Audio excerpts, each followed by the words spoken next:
საქართველოს საზოგადოებრივი მაუწყებლის შენობის მიმდებარე ტერიტორია არის სწორედ ის ერთ-ერთი ეპიცენტრი პროტესტისა, რომელიც უკვე 107 დღეა საქართველოს მასშტაბით გაგრძელდება.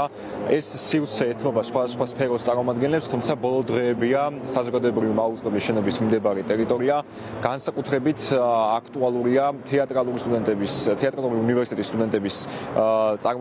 სტუდენტებისთვის, რომლებიც აპროტესტებენ უნივერსიტეტში შექმნილ მდგომარეობას, როგორც მაყურებლისთვის ცნობილია 9 მარტს საპოლიციო ძალები შევიდნენ თეატრალური უნივერსიტეტის შენობაში. შინაგანსა სამინისტროს საპატრულო პოლიციის წარმომადგენლებმა პროტესტში მონაწილე სტუდენტები 5,000 ლარით დააჯარიმეს. მოგვიანებით კი ერთი დღის შემდეგ მათ მიუვიდათ შეტყობინება უნივერსიტეტის ადმინისტრაციისგან, რომ მათი სტუდენტის სტატუსი შეწყდა. სწორედ ამას აპროტესტებენ სტუდენტები ამ დღეების განმავლობაში და ერთ-ერთი ეპიცენტრი, როგორც გითხარით, ამ პროტესტის არის საზოგადოებრივი მაუწყებლის შენობის მიმდებარე ტერიტორია. დღეს სწორედ ამ ტელევიზიის ეთერში უნდა გაიმართოს დებატები უნივერსიტეტის რექტორს გიორგი შალოტაშვილსა და თეატრალური უნივერსიტეტის სტუდენტებს შორის.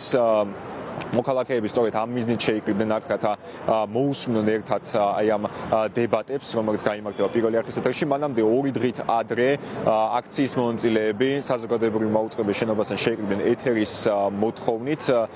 გვიან ღამემდე გაგრძელდა პროტესტი. ეს იყო იმ დღეს, როდესაც უნივერსიტეტის რექტორი გიორგი შალოტაშვილი იმყოფებოდა საზოგადოებრივი მაუწყებლის პირველი არხის შენობაში და მას დაეთმო საღამოს ერთ-ერთი გადაცემის ეთერი. მოგვიანებით ეს გადაწყვეტილება საზოგადოებრივი მაუწყებლის ხელმძღვანელობისა გააპროტესტეს რუსთაველის გამზირზე შეკრებილმა მოქალაქეებმა, რომლებმაც კოსტავას ქუჩაზე გადმოინაცვლეს და ამ ფორმით ეცადნენ, რომ თავიანთი პროტესტის ხმა გაეგონათ რექტორისთვის. მათი შეფასებით მისი დამოკიდებულება სტუდენტების მიმართ არის არასერიოზული და ცინიკური.